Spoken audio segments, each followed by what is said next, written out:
Buenas tardes, bienvenidos. Mi nombre es Roy Álvarez, soy abogado de la Subdirección de Normatividad del OCE. Quiero darles la bienvenida en representación del organismo supervisor de las contrataciones del Estado. El día de hoy, como saben, nos encontramos frente a un estado de emergencia que implica que debamos permanecer en nuestro domicilio a efectos de evitar la proliferación de infectados con el COVID-19. Esta situación no significa de que OCE paralice sus actividades de capacitación. Estamos empleando esta plataforma, la plataforma del Facebook, para poder desarrollar, para poder interactuar con ustedes y ejecutar los eventos de capacitación que hemos previsto. El día de hoy vamos a desarrollar el evento denominado Ética e Integridad en las Actuaciones Preparatorias. El evento del día de hoy, cuya duración es de 1 hora, comprende los elementos principales de la ética e integridad en el marco de la función pública y cómo ello es importante en el manejo de la compra pública. Vamos a ver cuáles son los principales elementos que se incorporan en la integridad referida a la contratación pública, específicamente a las actuaciones preparatorias. Vamos a desarrollar la capacitación por este medio. Tengo aquí otro celular en el cual puedo ir revisando si efectúan alguna consulta. Válidamente pueden plantearla. Yo estoy aquí para poder responderla. Le pedirías por favor, si es que a veces la señal puede ser un poco lenta, entiendan que ello debe a la situación en la que nos encontramos, que ha saturado un poco las redes. Tengan por favor un poco de paciencia. Si por ahí un momento se paraliza la transmisión, pueden regresar y que quede bien el video. De igual forma, el video va a estar colgado en la página oficial de Facebook del OCE para que puedan formular sus consultas. Yo voy a absorber las consultas que pueda revisar por este medio durante la transmisión, y si hay alguna consulta pueden igual plantearla en el comentario. Yo voy a darme la oportunidad de poder revisar cada una de las consultas. Bien, vamos a iniciar la sesión del día de hoy hablando sobre ética e integridad. Me gustaría iniciar mencionando sobre la importancia de la contratación pública en el desarrollo del país. La compra pública es importante, no solo porque representa más del 10% del Producto Bruto Interno, sino porque contribuye, es una herramienta que tiene el Estado para poder desarrollar sus funciones. La compra pública involucra determinados actores. Tenemos tanto a la entidad, tanto a proveedores, y es necesario que las actividades que estas personas desarrollen se enmarquen en una serie de principios, actividades, impedimentos u otros que permitan demostrar que están desarrollando su labor de manera eficiente. Dentro de estos actores habíamos mencionado a la entidad. La entidad, en efecto, es la que requiere desarrollar una determinada prestación para que con ello pueda alcanzar la finalidad que le corresponde. Dentro de la entidad vamos a ver que existen diversas personas que desempeñan uno u otro rol. Por ejemplo, tenemos el área que se encarga de efectuar los requerimientos, los pedidos de determinado bien, servicio u obra. ¿Cómo se denomina esta área? En efecto, me estoy refiriendo al área usuaria. El área usuaria es aquella que va a ejecutar o que va a requerir determinada contratación para que con ello pueda desarrollar sus funciones. Dentro de la entidad también tenemos a un órgano que se encarga de la gestión de abastecimiento al interior de la entidad. ¿Cómo se denomina esta área? En efecto, es el órgano encargado de las contrataciones, comúnmente denominado logística. Cada una de estas áreas dentro de la entidad desempeña un rol, cumple determinada función. Es importante que en el desarrollo de sus funciones, ya sea por ejemplo en la determinación del requerimiento o en la selección del proveedor, tengan determinados principios y ejecuten de manera eficiente la función pública. Entonces, ¿qué es la función pública? La función pública es toda actividad temporal o permanente, remunerada u honoraria que desarrolla una persona, ya sea en nombre o al servicio de las entidades públicas, independientemente del nivel jerárquico en el que se encuentre. Es decir, todos los que trabajamos en el Estado desarrollamos función pública. Tenemos el honor de ser parte de este aparato estatal. A diferencia del sector privado, que no quiero restar importancia porque obviamente es un sector muy importante en el desarrollo de la economía nacional, a diferencia del sector privado, los que trabajamos en el Estado y desempeñamos función pública, trabajamos no para que alguien sea más o menos rico, sino trabajamos por un fin superior. Trabajamos porque buscamos que la entidad pueda desarrollar sus funciones en beneficio de la ciudadanía. Tengamos ese privilegio y esa responsabilidad de ser integrantes del Estado, de desarrollar función pública. La función pública, ¿qué busca? Una mejor atención a la ciudadanía. En efecto, quien trabaja en la administración pública debe tener ese don de servicio. Trabajamos para que las personas puedan mejorar sus condiciones de vida, para hacerle la vida más fácil a los ciudadanos. El don de servicio, la mejora en las condiciones de vida de los ciudadanos, debe ser el rol al que busquemos ejecutar. Y en esas actividades que desempeñemos en el ejercicio de la función pública, debemos priorizar y optimizar el uso eficiente de los recursos públicos. En efecto, tenemos grandes responsabilidades. Por ejemplo, somos el usuario quien va a identificar una determinada necesidad, quien va a elaborar determinado requerimiento. Tenemos determinadas actividades que implican gran responsabilidad. Debemos optimizar los recursos, debemos ejecutar o requerir las prestaciones para que atiendan de manera oportuna las necesidades. Manejamos fondos públicos. Si seleccionamos un proveedor en la aplicación o no de una penalidad, manejamos fondos públicos. Tenemos que tener entonces la gran responsabilidad de ejecutar estas funciones, ejecutarlas en mérito a los principios, a las reglas que la normativa vigente establece. Esta función pública necesita de soldados, necesita de actores que personalicen esta función pública. Y nos referimos pues al servidor público. El servidor público es todo funcionario, servidor o empleado de las entidades, independientemente del vínculo, de la forma que tenga su contratación u otro, que desempeña función pública. Los que trabajamos en el Estado somos servidores públicos, trabajamos para ello. Sintámonos orgullosos de esa función. Por ejemplo, cada uno de nosotros es un granito de arena en esta gran empresa que es el Estado.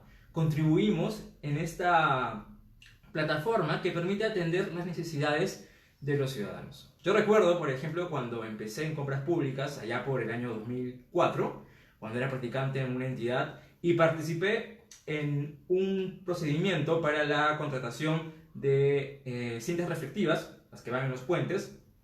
Yo me sentí parte de que de una u otra forma colaboré con que la entidad pueda adquirir ese bien que obviamente lo iba a poner en beneficio de la ciudadanía. El trabajo que desempeña cada servidor público contribuye al desarrollo de la función pública, a mejorar las condiciones de vida de los ciudadanos. Tengamos presente esa gran responsabilidad. El servidor público existe para servir al ciudadano. Ese es el objetivo. Nuestra gran empresa es el Perú y trabajamos por todos los peruanos, por todos los ciudadanos, mejorando o tratando de mejorar las condiciones de vida, desempeñando el rol que le compete a cada una de las entidades en las que somos parte. Pero estos empleados públicos que hemos mencionado deben su atención a los ciudadanos, trabajamos para ellos. En el desarrollo de nuestras funciones vamos a tener determinados principios, determinadas normas, prohibiciones, responsabilidades en la ejecución de nuestras actividades. Estas actividades deben de enmarcarse en principios como la ética y la integridad, porque en efecto no manejamos recursos privados, estamos manejando recursos públicos en beneficio de todos estos ciudadanos, que también nosotros somos ciudadanos, somos parte de ellos. Entonces tenemos una gran responsabilidad desde nuestro rol, desde nuestra función como servidor público. Desempeñamos un importante papel en la ejecución de prestaciones a favor de los ciudadanos. Y en esas actividades habíamos mencionado que debe estar presente la ética. Voy a revisar un momento ahora si es que todo está correcto con la transmisión, si todo está pudiéndose visualizar de manera eficiente. Bien, igual pueden hacer las consultas, voy de manera paulatina, revisando para que puedan... bien, perfecto, la transmisión está corriendo. Vamos a continuar. ¿Qué es la ética? La ética es la convicción humana de que no todo vale por igual, de que hay razones para preferir una u otra acción. Es una definición. La ética es una rama de la filosofía que implica identificar qué es lo bueno y qué es lo malo, qué es lo correcto y qué es lo incorrecto, qué es lo que debe hacerse y qué es lo que no debe hacerse. La ética me permite, a mí como persona, discernir, entre lo bueno y lo malo, entre qué es lo que debo y no debo hacer. Y ello, obviamente, está enfocado en la formación, en la familia, en diversos factores que contribuyen a la formación ética de cada uno de nosotros. Pero la ética también va a ser importante en el manejo de la gestión pública. Como habíamos mencionado, cuando desarrollamos función pública, tenemos que tomar decisiones. Tenemos que decidir qué camino vamos a tomar. La selección de un proveedor, por ejemplo, una selección correcta aplicando los criterios establecidos en las bases, en la normativa, o una selección incorrecta buscando beneficio. Esas decisiones van a estar amparadas por la ética, por lo correcto y lo incorrecto. Pero al tratarse de función pública, al tratarse de recursos públicos, la norma ha establecido cuál es el parámetro de conductas que son correctas e incorrectas en el manejo de la gestión pública.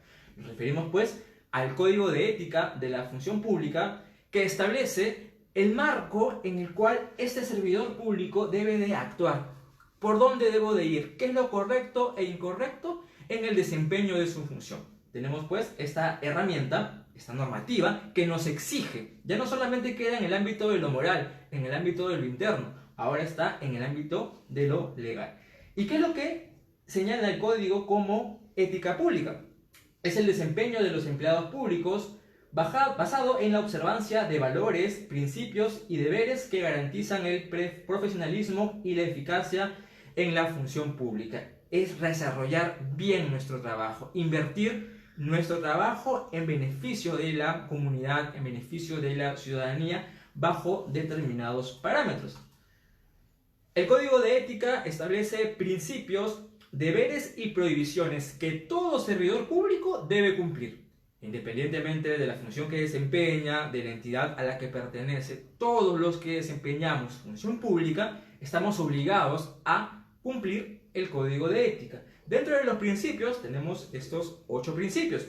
Por cuestiones de tiempo vamos a enfocarnos solo sobre uno de ellos.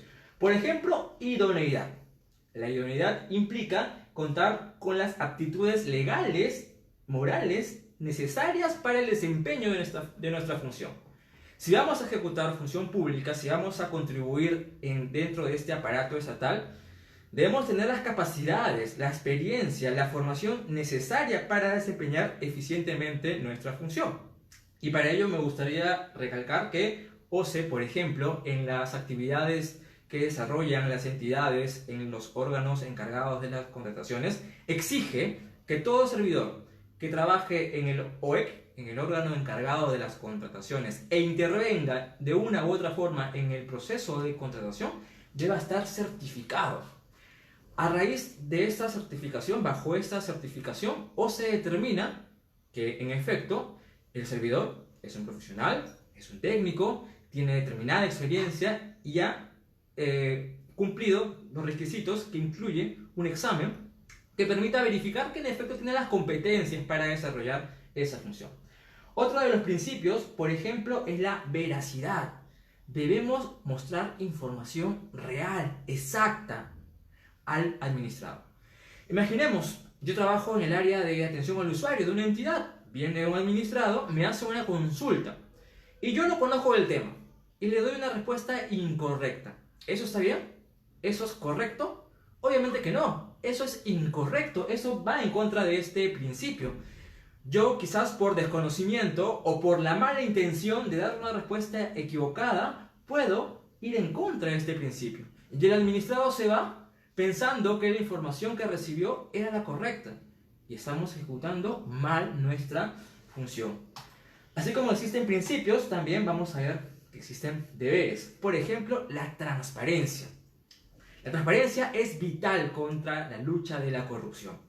A través de la transparencia podemos conocer cómo se vienen ejecutando las compras públicas. Ahora los procedimientos son electrónicos. Todos podemos conocer qué postores se presentaron, cuáles fueron los resultados, etc. Toda esa información es pública. Mientras más acceso tengamos a esta información, podemos todos, sociedad civil, proveedores, revisar cómo contrata el Estado, cómo desarrollan su función los servidores públicos. Tenemos también el deber de discreción. Dentro de nuestra función pública tenemos información privilegiada. Por ejemplo, trabajo en el órgano encargado de las contrataciones. Elaboro indagaciones de mercado. Yo puedo advertir cuál es el valor estimado de una contratación.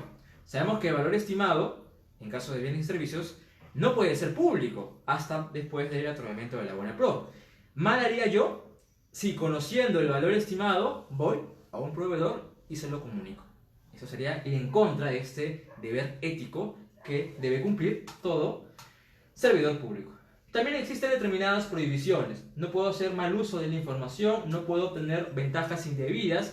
Imaginemos, yo participé en un procedimiento y luego el proveedor me invita a almorzar. ¿Sería correcto? No, no sería correcto. Iría en contra de la neutralidad que debe tener el órgano encargado de la selección del proveedor. Por ejemplo, te ofrecieron un presente. Imaginemos,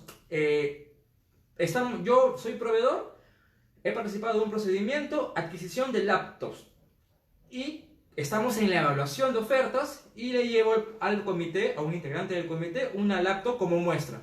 ¿Puedo aceptar este presente? Obviamente que no, eso va en contra del código de ética, no sería una conducta aceptable dentro de la ejecución del procedimiento. El comité de selección debe plasmar su decisión en la mejor selección al proveedor respecto de la documentación que obra en oferta y no por cuestiones secundarias. Por ejemplo, me dicen, ¿puedo obtener información de la oferta en la etapa de evaluación? Imaginemos, yo veo ya el monto y le aviso al proveedor de la competencia, cuando todavía no se ha otorgado la buena prueba. No puedo hacerlo, es incorrecto. Yo debo de esperar hasta el momento en el que se difunda la buena prueba, en donde yo voy a ir colgando la información sobre los resultados de esta selección. Entonces, el código de ética, hasta este momento, vamos a ver que define cuál es el comportamiento que debe tener todo servidor público. El código de ética incorpora deberes, prohibiciones y principios que debe cumplir todo servidor público a efecto de que su comportamiento sea considerado como adecuado. Sabiendo qué es la ética, ahora nos corresponde mencionar qué es la integridad. La integridad va un paso más allá de la ética. Es el vínculo que une diversas virtudes de un hombre, es la marca de un hombre que satisfactoriamente ha integrado todos sus principios. La integridad, como su nombre dice, es yo he integrado, he incorporado en mi ser todos los principios. No solamente sé qué es lo bueno y qué es lo malo, sino que yo lo ejecuto. No le digo a mi hijo, no mientas, sino él ve en mí que yo soy un hombre íntegro y que cumplo esa regla. Que yo en mi actuar cumplo con, he podido adquirir todas estas virtudes y principalmente ejecutarlas. La integridad, por tanto, es una cualidad que debe estar presente en todo servidor público, en el manejo de las actividades que desempeña. La integridad pública está referida a la alineación consciente, adhesión de estos principios y valores. La normativa también ha previsto disposiciones que regulan la integridad en el manejo de la gestión pública. Por ejemplo, tenemos una política nacional de integridad, un plan nacional de integridad, documentos que por cuestiones de tiempo no vamos a profundizar, pero podría mencionar que tienen un enfoque distinto. No se trata solo de repeler el acto de corrupción, sino incorporar herramientas que eviten educar a la sociedad y incorporándole también herramientas que permitan que pueda ella advertir, supervisar que no se ejecuten acciones incorrectas. La integridad es muy eficiente, es muy importante y es necesaria en la ejecución de la contratación pública. Sabemos que el objetivo de la compra pública es atender necesidades de los ciudadanos, contribuir con determinada prestación que permita que el ciudadano mejore sus condiciones de vida. Por tanto, quienes actúen dentro de la entidad o como proveedores deben de tener un comportamiento íntegro, deben de desarrollar sus funciones conforme a la normativa y buscando siempre el beneficio de la colectividad. ¿Quiénes participan en el proceso de contratación? Habíamos mencionado desde un principio que es la entidad, la que tiene la necesidad, la que requiere determinada prestación. Y también el proveedor, que es el tercero, ajeno a la entidad, que va a ejecutar la prestación que requiere la entidad, obviamente esperando un pago por dicha prestación.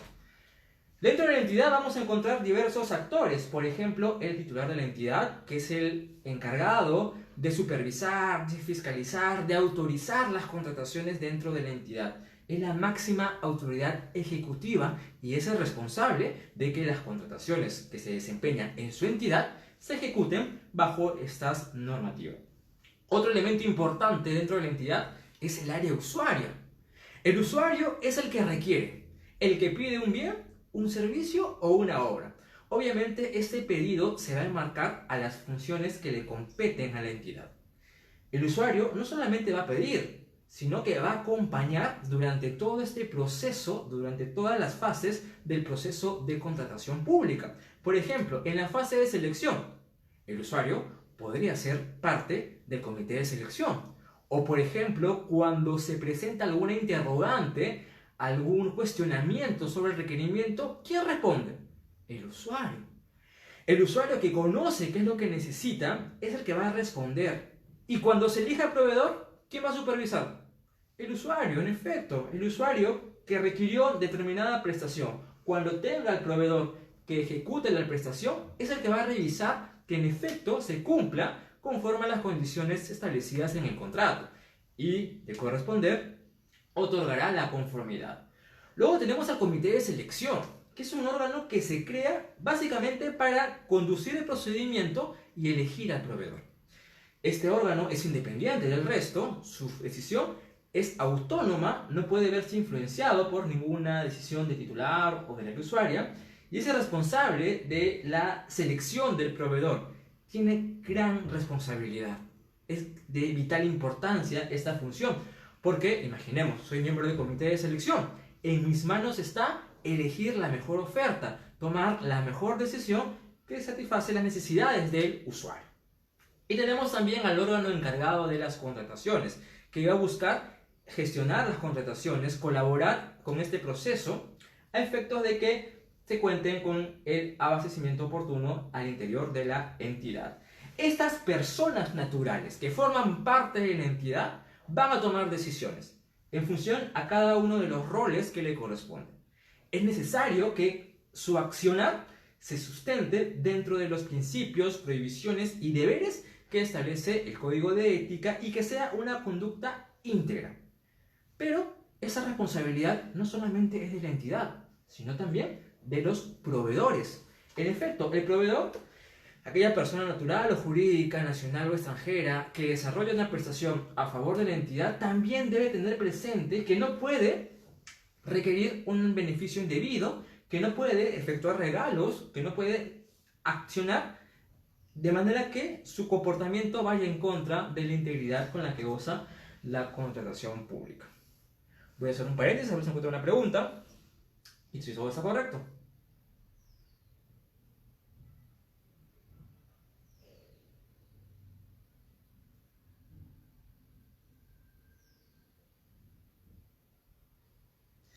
César Abril, ¿cómo está? Buenas tardes. Dice, el comité sí se influencia por la información del expediente de contratación y muchas veces el direccionamiento viene desde el área usuaria o del área logística.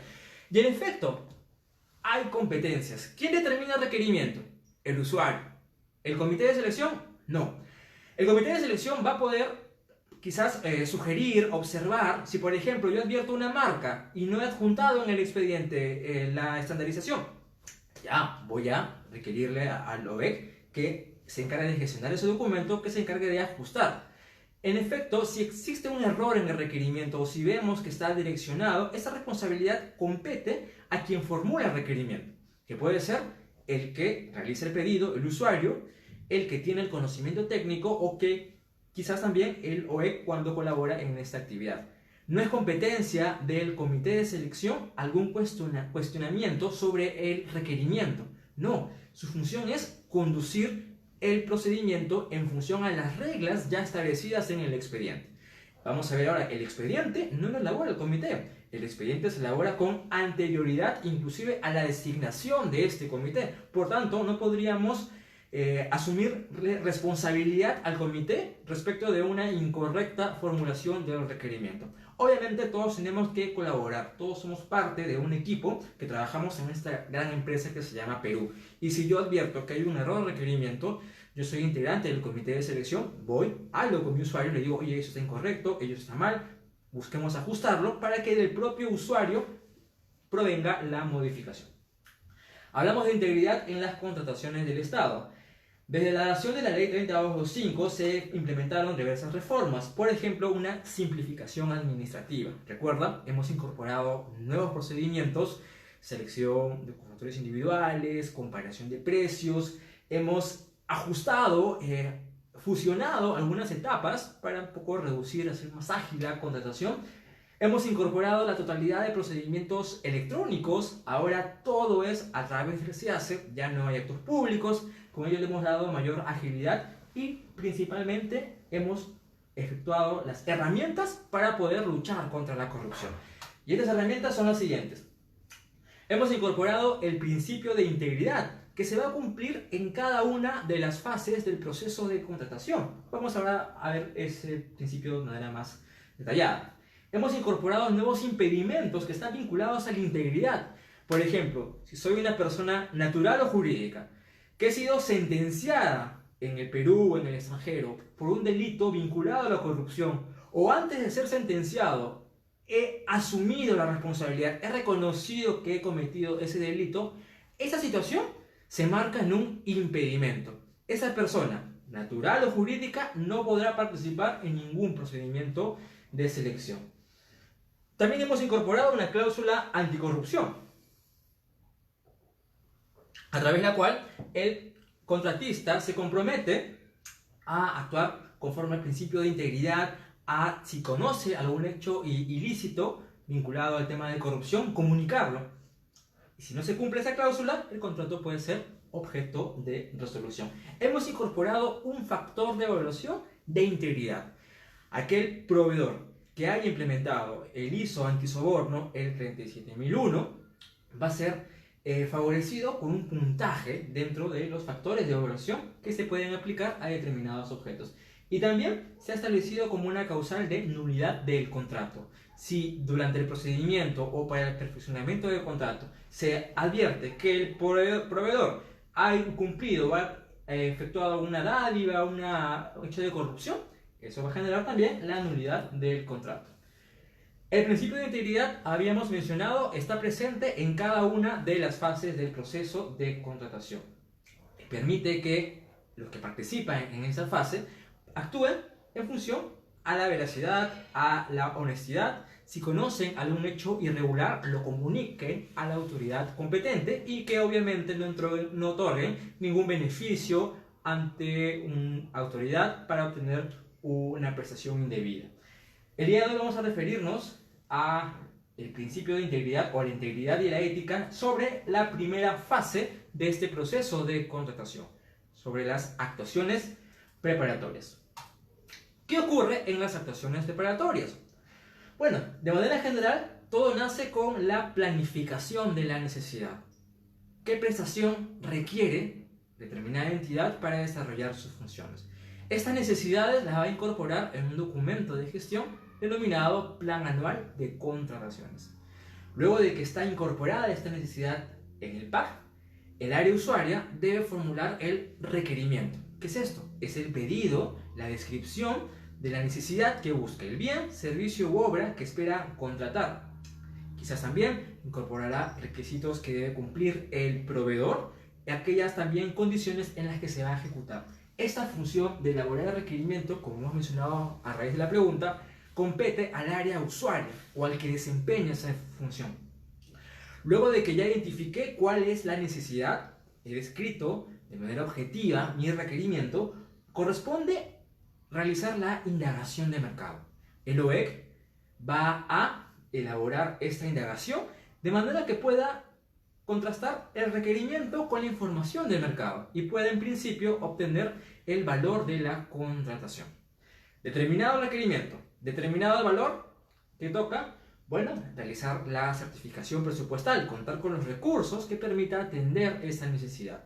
Tengo una certificación, realizo la aprobación de mi expediente con el resumen ejecutivo previamente y generado el expediente que tiene hasta este momento el requerimiento, la indagación de mercado que me arroja el valor de la contratación, la certificación, el resumen ejecutivo también, ya puedo aprobar el expediente de contratación. El expediente es un documento que compila una serie de actuaciones. El expediente va a requerir su aprobación en este momento.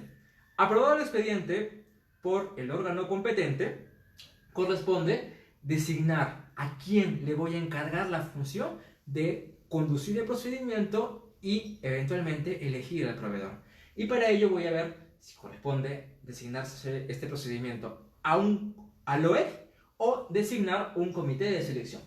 Designado este órgano, se encargará de elaborar los documentos del procedimiento, que pueden ser las bases, y llevarlo a la autoridad competente para que éstas sean aprobadas.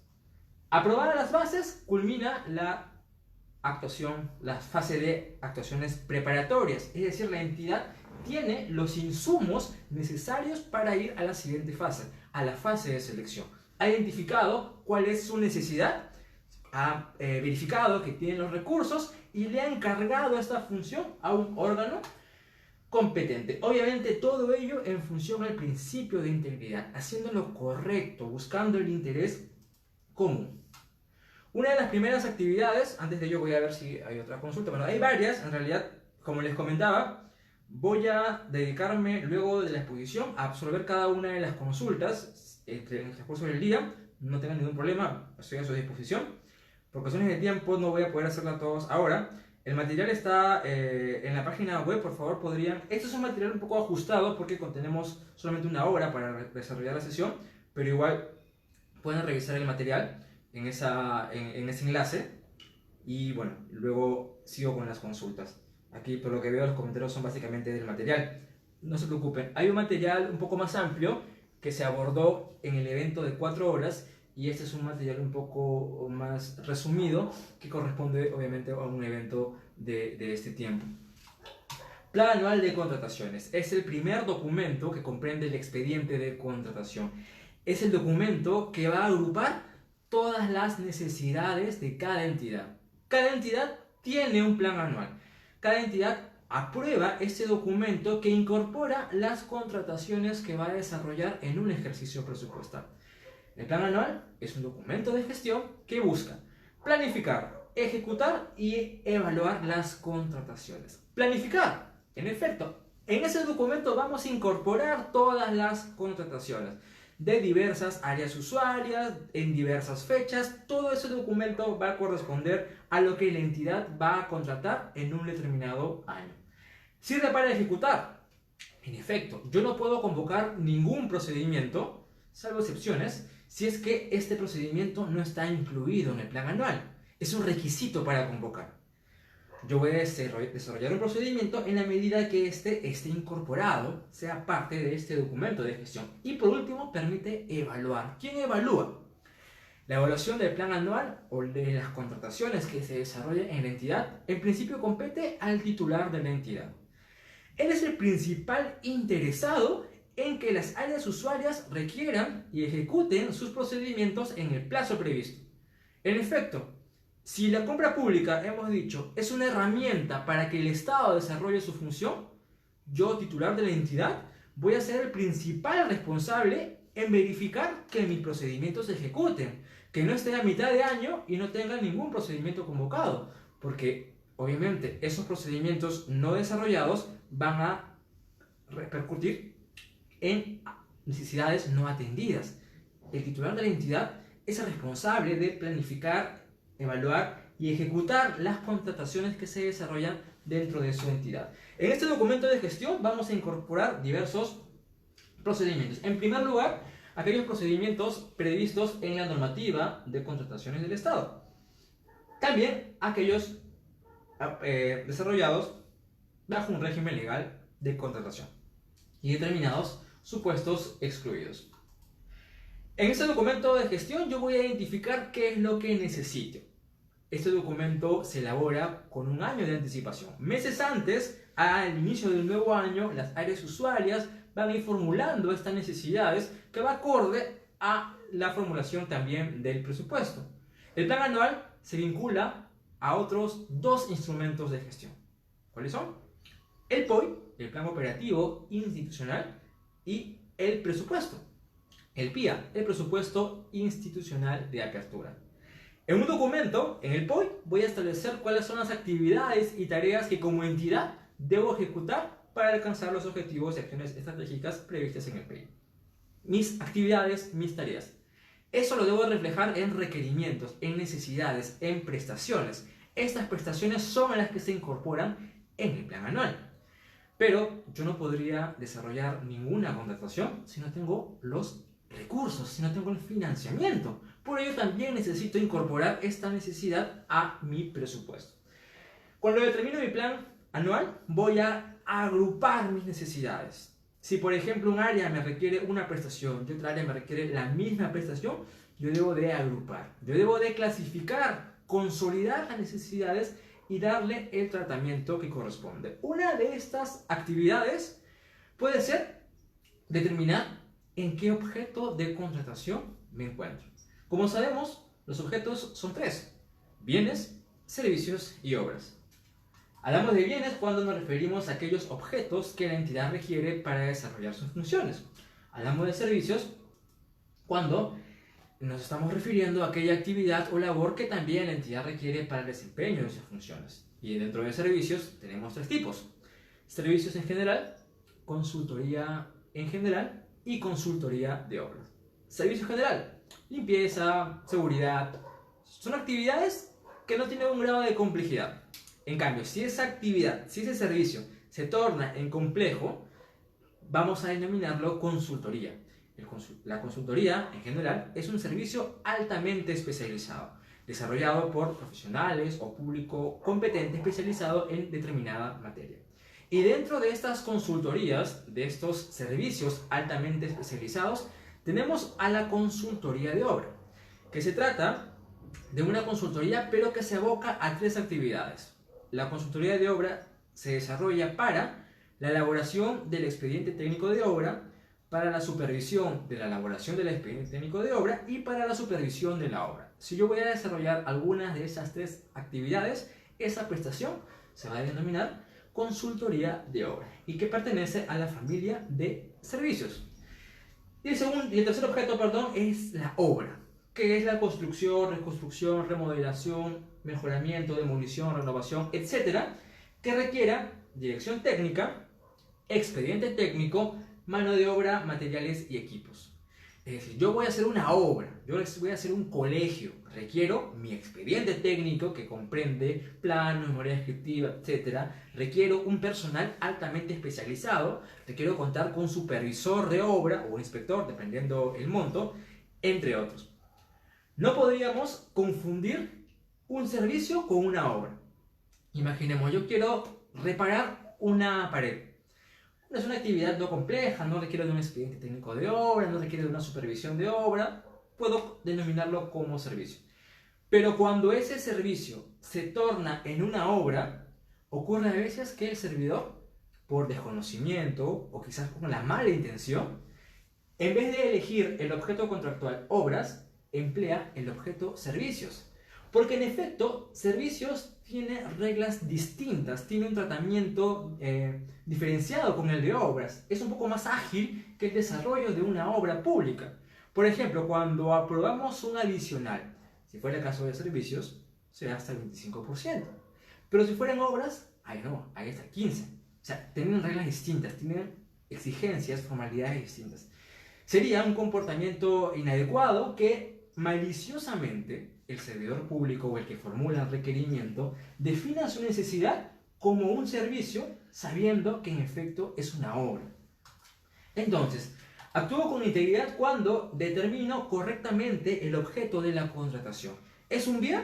¿Es un servicio? ¿Es una obra? Y si fuera bien o servicio, bueno, determino en función al monto, en función al objeto de la contratación, qué tipo de procedimiento voy a emplear. Actúo con integridad cuando no divido las contrataciones. Cuando, por ejemplo, un aerousuario me pide 50 drones, me piden 30 drones, yo no hago procedimientos independientes.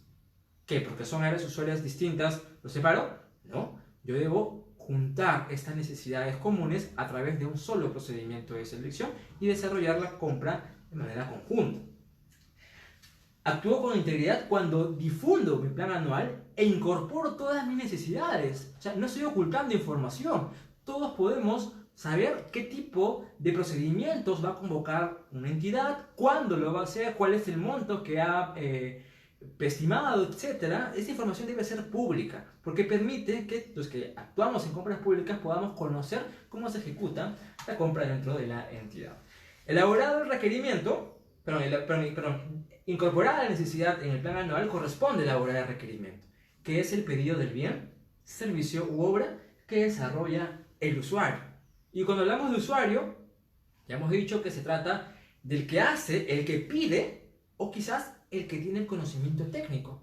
Imaginemos, yo soy abogado y necesito una computadora. Yo no estoy en la capacidad de establecer las características técnicas de ese bien. Yo no podría, si llega la computadora, verificar que en efecto cumpla con esas condiciones. Yo debería de ir al órgano competente en la entidad que pueda colaborar con esta función.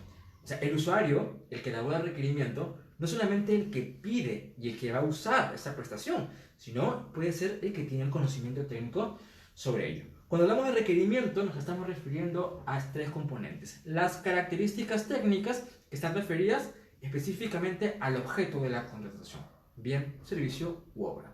Nos referimos también a los requisitos de calificación, aquellas cualidades, capacidades que debe demostrar el proveedor que intenta participar en el procedimiento y las condiciones en las que se va a desarrollar la contratación. ¿Qué elementos debemos tener presentes cuando elaboramos un requerimiento? No puede incluir requisitos innecesarios, todo debe ser congruente. Imaginemos, voy a elaborar o quiero la construcción de una vereda. Le pido 20 años de experiencia personal clave. ¿Sería correcto? Sería incongruente, ¿no? Es demasiada experiencia para esa actividad. Quizás podría pensarse que estoy favoreciendo a un proveedor. Eso no es lo correcto. La norma busca la libertad de concurrencia, que mayor cantidad de proveedores participen a efectos de obtener una mejor oferta. No podría hacer referencia a ninguna marca. Ah, yo soy una persona que para mí tal marca es la mejor. No, no puedes establecer una marca de manera directa, porque eso sería restringir el mercado a uno u otro proveedor, salvo que corresponda a un proceso de estandarización. ¿Qué es la estandarización?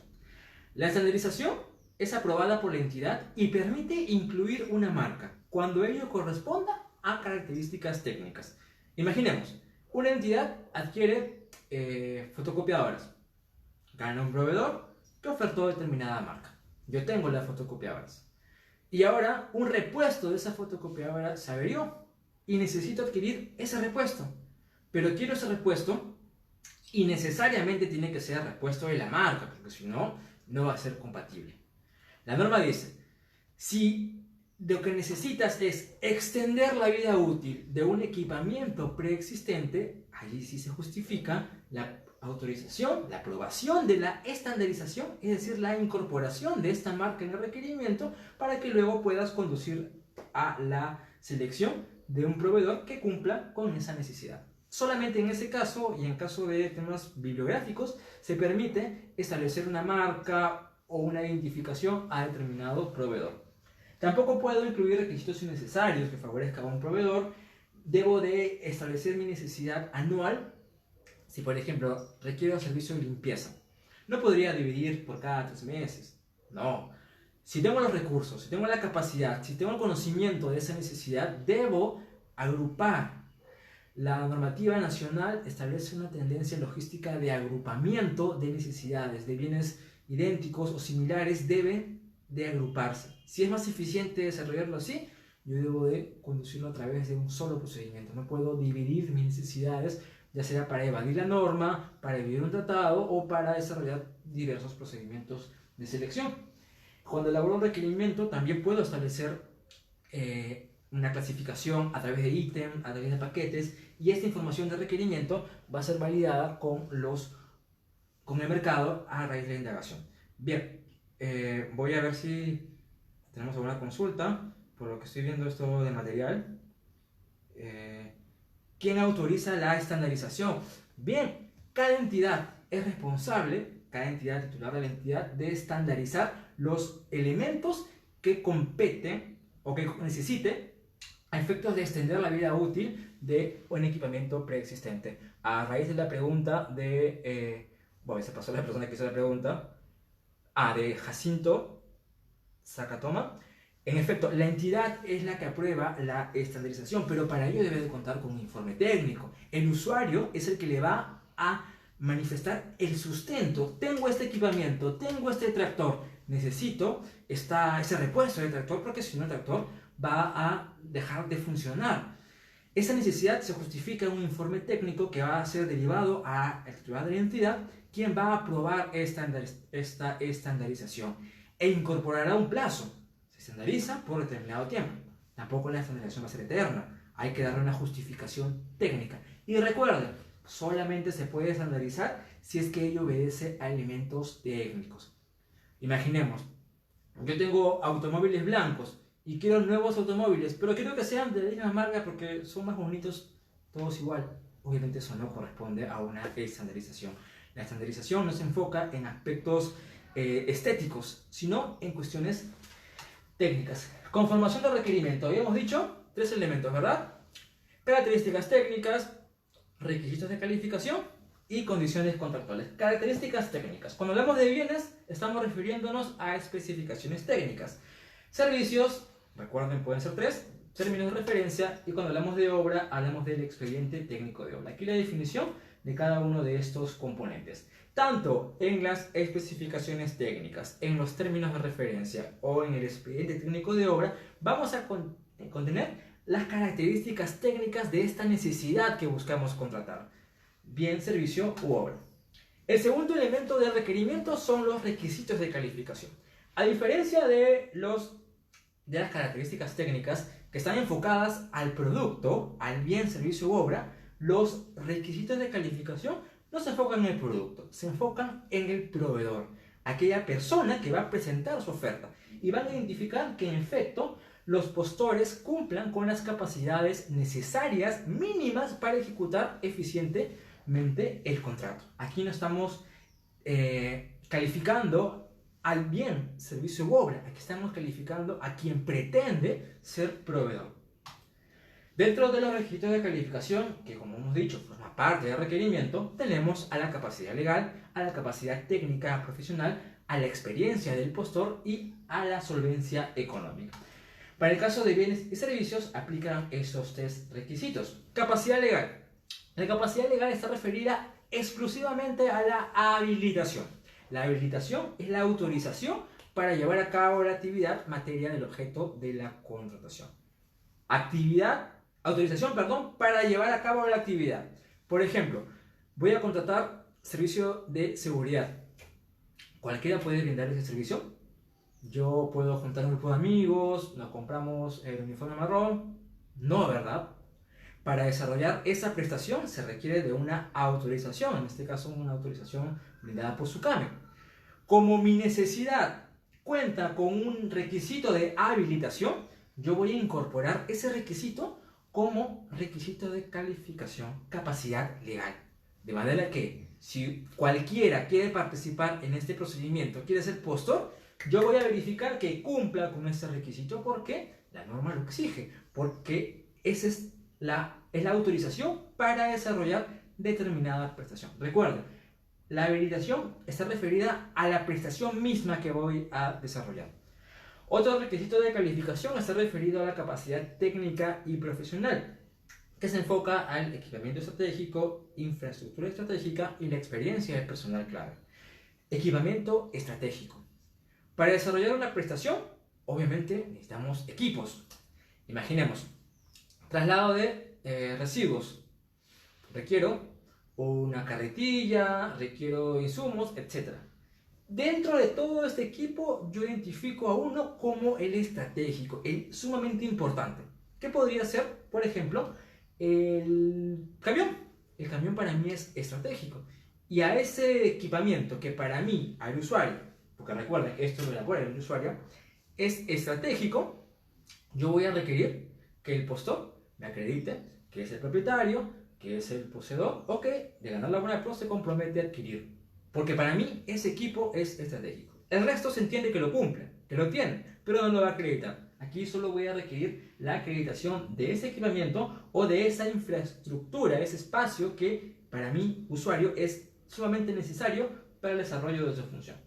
Y la experiencia del personal clave está referida, como su nombre lo dice, a aquel personal que es más relevante, que es sumamente importante.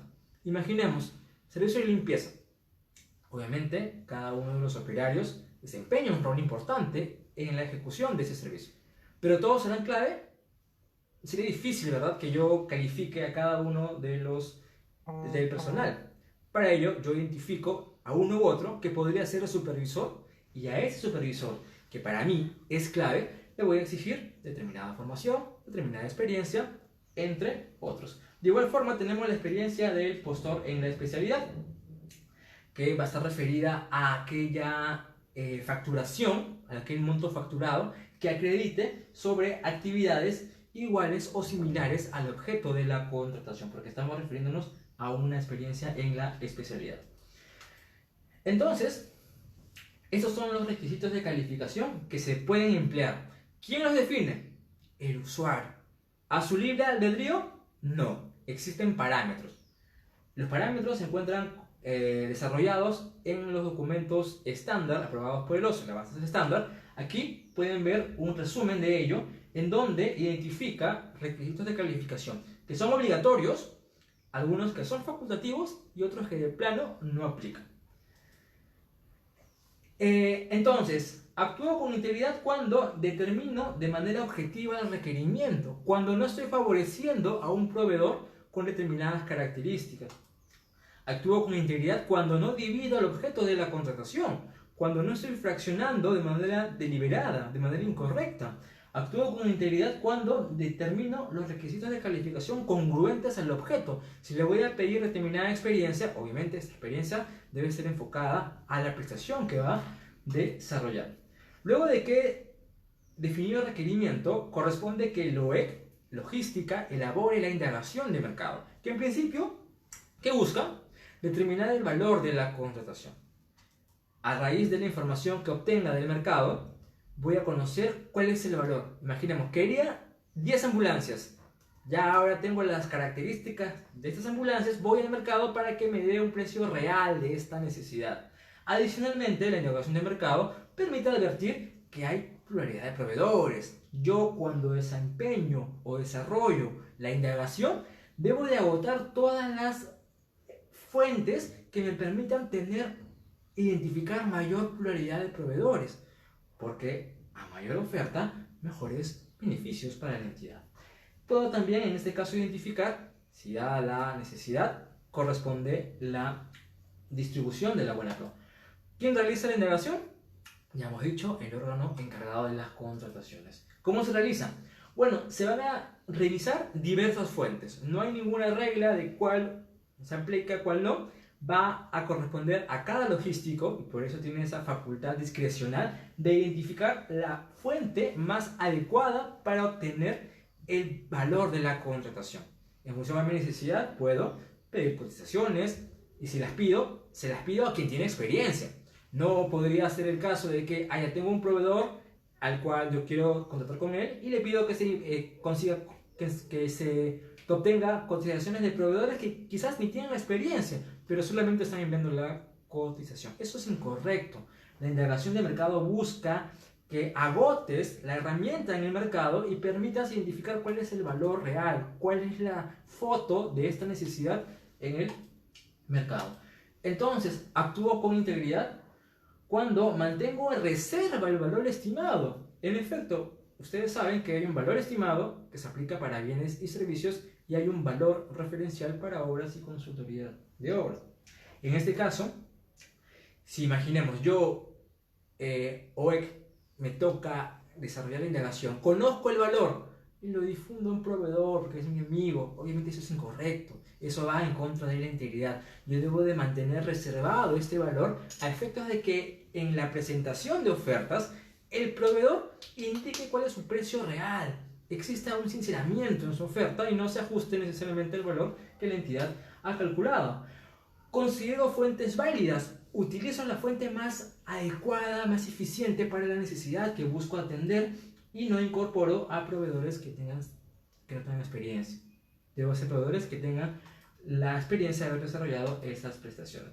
Luego de indagación, bueno, de manera general, el área correspondiente efectuará el resumen ejecutivo, se aprobará el expediente de contratación y vamos a encargarle esta labor de conducir el procedimiento de elegir al proveedor a uno u otro. Los órganos a cargo del procedimiento pueden ser el órgano encargado de las contrataciones o el comité de selección, dependiendo del tipo de procedimiento que vamos a desarrollar. Estos procedimientos, subasta inversa electrónica y simplificadas para bienes, servicios y consultoría en general, pueden ser desarrollados por uno u otro. ¿Qué se encarga? ¿De qué se encarga este órgano? De conducir el procedimiento, de llevar a cabo una selección oportuna, eficiente y ajustada a la norma, eligiendo la mejor oferta para los intereses de la entidad. Cuando hablamos del comité de selección, bueno, es integrado por tres miembros, de los cuales uno necesariamente es del OE, otro tiene conocimiento técnico sobre el objeto. En el caso de consultorías y obras se requieren que dos sean personas que tienen conocimiento técnico sobre el objeto de la contratación. Y si no tengo, puedo contratar a un experto independiente. Algunas funciones del comité de selección, bueno, me voy a enfocar básicamente en el tema del conflicto de intereses. Si yo he sido designado como integrante del comité de selección, ¿puedo renunciar? ¿Puedo decir, tengo demasiada carga? No puedo plantear esa justificación para apartarme del comité. Sí podría, si es que se demuestra un conflicto de intereses. Imaginemos, yo soy integrante del comité de selección y participo en una empresa en la que yo he trabajado antes. Quizás no he sido accionista, no he sido representante u otro, pero hay una vinculación. O quizás en el plantel técnico de uno de los postores está mi hermana. Obviamente ahí podría alguien cuestionar que no hay un conflicto de intereses, usted debió apartarse porque se podría pensar que usted está eligiendo a uno u otro proveedor. Si se da esa situación, lo correcto es que el servidor público se aparte de esa situación en la medida que justifique un conflicto de intereses. Actúo con integridad cuando no me encuentro impedido para integrar el comité. Vamos a ver que hay impedimentos. Si yo aprobé el expediente, no puedo ser parte del comité. Si yo resuelvo la apelación, tampoco puedo ser parte del comité. Si yo soy auditor, no puedo ser parte del comité, salvo que sea una necesidad de esta área. No mantengo un conflicto de intereses. Mi decisión es lo más objetivamente posible. Voy a seleccionar a la mejor oferta, no por quien sea el proveedor, sino por las condiciones de su oferta, y no establezco condiciones favorables para uno u otro proveedor. Quizás al formular los factores pueda beneficiar a uno u otro. Luego de que este órgano elabore las bases, estas son aprobadas y con ello concluye la primera fase del proceso de contratación. ¿Cómo podemos efectuar este control? ¿A qué controles estamos sujetos como servidores públicos? Estamos expuestos a un control externo, la ciudadanía, obviamente. Como todas estas actividades se van a difundir, va a poder revisar cómo se desarrolló las actividades al interior de la entidad. Hay un control ciudadano, hay un control a cargo del Sistema Nacional de Control, la Contraloría realiza un control externo y también un control interno. Cada entidad, cada servidor público debe ir verificando su accionar, de manera que se ajuste a los principios que hemos mencionado. ¿Cuáles son las consecuencias de un accionar antiético en las contrataciones públicas? ¿Qué sucede si yo caigo en ese vicio de la corrupción? Si yo tengo presente el interés personal, mi beneficio económico frente al interés público. Si yo desconozco esa empresa en la que trabajo, si yo en vez de preocuparme en las necesidades de la colectividad, me preocupo en mi propia necesidad, en obtener un beneficio indebido. Obviamente, no voy a desarrollar la prestación que corresponde al usuario. Voy a tener obras inconclusas que va a generar un conflicto social. He sido elegido como servidor y no desempeño mi función. He ido a servirme y eso es incorrecto. Eso es incorrecto porque obviamente no cumplimos el rol para el cual hemos sido seleccionados. Recuerden, desarrollamos función pública. Somos la cara visible del Estado frente a la ciudadanía. Tenemos una gran responsabilidad en el desempeño de estas funciones. Obviamente, no solamente, si bien la principal consecuencia es la desatención de estas necesidades, van a haber repercusiones sobre el personal. Si yo he cometido un acto ilícito, voy a estar involucrado en alguna de estas responsabilidades. Puede ser una responsabilidad administrativa. Imaginemos si yo actúo de manera incorrecta, si esa acción u omisión compromete recursos públicos, podría estar en una responsabilidad civil. Y si se configura en un tipo penal, voy a estar frente a una responsabilidad penal. En efecto, van a haber responsabilidades ante un comportamiento antiético. Esas responsabilidades son como las que he mencionado. Cuando hablamos de delito, vamos a ver la configuración de alguno de estos delitos que podrían presentarse si es que se demuestra la intención o alguna otra tipificación de estas figuras penales. ¿Cómo puedo denunciar la corrupción? Bueno, en principio a la entidad. Cada entidad aprueba su plan de lucha contra la corrupción, plan de integridad, la Política Nacional de Integridad, que permite tener los órganos competentes que puedan contar con canales de denuncias anónimas y yo pueda válidamente denunciar si es que advierto que un servidor, que un proveedor u otro está actuando de manera incorrecta. También podemos acudir obviamente al Ministerio Público dentro de sus funciones, así como la Contraloría General de la República. Bien, eso ha sido un poco un síntesis de la explicación, cómo la contratación pública contempla el principio de integridad en el desarrollo de sus funciones, cómo particularmente se presenta en el desempeño de las labores de los servidores públicos, específicamente en estas actuaciones que se dan en la primera fase, en las actuaciones preparatorias. Bien, voy a responder algunas preguntas, espero que la explicación haya sido sumamente clara. Recuerden, mi nombre es Roy Álvarez y igual estoy a su disposición.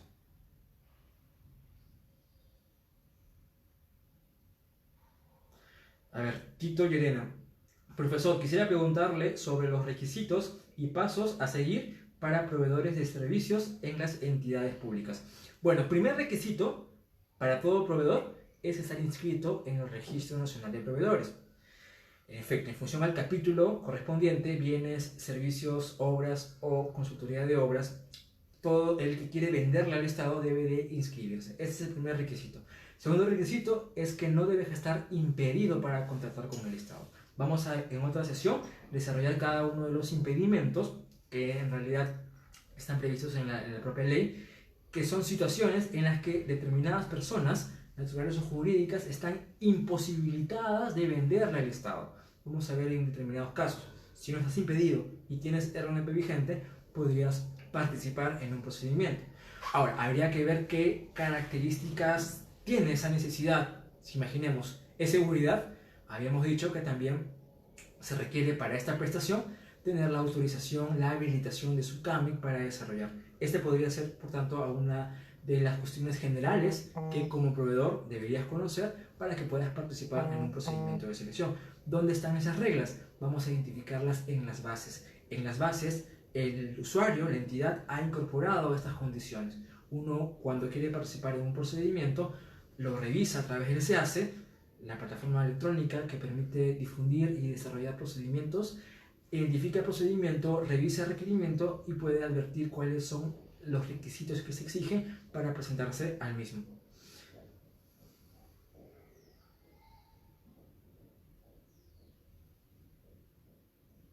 A ver, gracias por la interesante charla, gracias. ¿Los integrantes suplentes del comité de selección pueden renunciar? Muy buena pregunta. En realidad hemos dicho que no se puede renunciar, pero puede darse el caso de que se genere un conflicto de intereses. Si imaginemos, yo soy suplente, en la medida de que no suma funciones de titular, no tengo ninguna decisión. Si yo soy suplente y por ausencia del titular tengo que incorporarme al comité, y ahora soy titular, y advierto que tengo un conflicto de intereses, allí sí podré renunciar. Allí sí podré, bueno, no tanto renunciar, sino comunicar que al presentarse un conflicto, una situación que puede afectar la neutralidad con la que debe gozar el comité, yo me aparto y pido que se designe a otra persona. Siempre que yo acredite el conflicto de intereses, esa es la única situación que puede liberarme de mi designación como integrante de un comité de selección.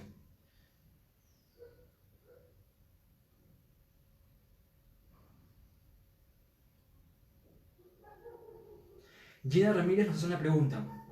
¿Quién determina qué técnico o profesional de la entidad está capacitado para ser miembro del comité de selección? Muy buena pregunta. Esto no está regulado específicamente. La designación de los integrantes del comité de selección va a depender de cada una de las dependencias. Hemos dicho, uno, necesariamente del OEC. Obviamente del OEC debe de contar con la certificación del OCE para desempeñar esta función. Consulta, ¿los otros integrantes del comité deben estar certificados? La respuesta es no. Si yo soy área usuaria y voy a acompañar al comité porque tengo conocimiento técnico sobre el objeto, no es necesario estar certificado. Pero ahora, ¿quién los designa? Bueno, eso va a depender de cada entidad. En las entidades en las que yo he sido parte, trabajamos con un formato. El gerente o el jefe de la área usuaria designaba al especialista que tenga el conocimiento técnico sobre el objeto. Recuerden y hagan una importancia a ello. La norma no dice el comité es integrado por el usuario. No, dice por el que tenga conocimiento técnico sobre el objeto. Va a depender de la necesidad de aquella prestación que voy a contratar para identificar a quién designo. Si por ejemplo dentro de mis profesionales tengo a un especialista, no sé, puentes, ya él va a ser el que sea parte del comité de selección para la selección de proveedor para un puente, por ejemplo. Porque yo tengo el especialista. Pero ¿qué pasa si no tengo el especialista? Bueno, hay varias formas. Puedo contar con el apoyo de otros profesionales de otras entidades o inclusive contratar a un experto independiente. La norma permite esa posibilidad a efectos de que el comité esté integrado por especialistas, por una persona técnica sobre el objeto, una persona que conozca la normativa y eventualmente si fuera una consultoría u obra, que sean dos técnicos sobre el objeto. Muy entendible su explicación. Gracias, Caterina Almeida. Gracias, Roy. En este momento. Ay, ¿qué es? Momento de ese.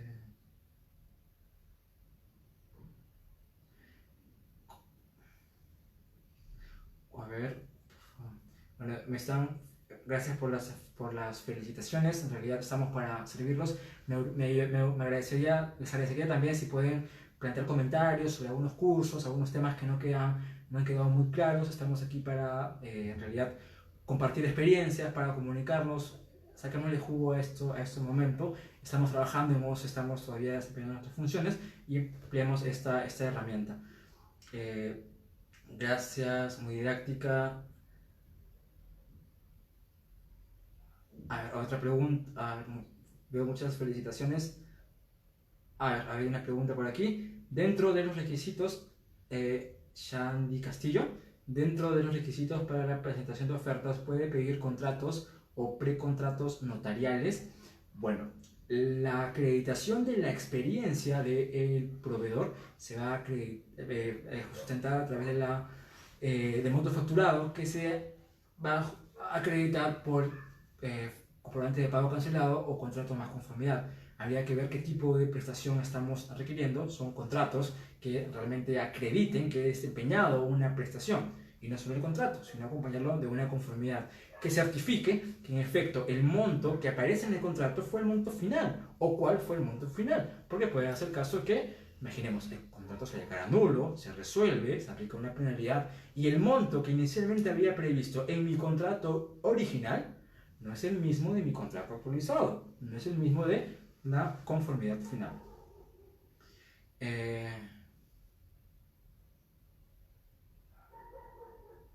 Bien, veo que hay varios agradecimientos, varias consultas. Siendo la hora acordada, voy a dar por finalizada la exposición, agradeciéndoles el tiempo que han invertido en ella. Estamos, como les comentaba, OCE, comprometidos a difundir eventos de este tipo a través de esta plataforma. Ha sido un gusto para mí acompañarlos. Recuerden, mi nombre es Roy Álvarez. Voy a responder las consultas que están haciendo. No puedo leerlas todas porque son demasiadas. Voy a dedicarme la noche y parte del día de mañana para poder contestar. Ha sido un gusto acompañarlos y los espero en una siguiente oportunidad. Gracias.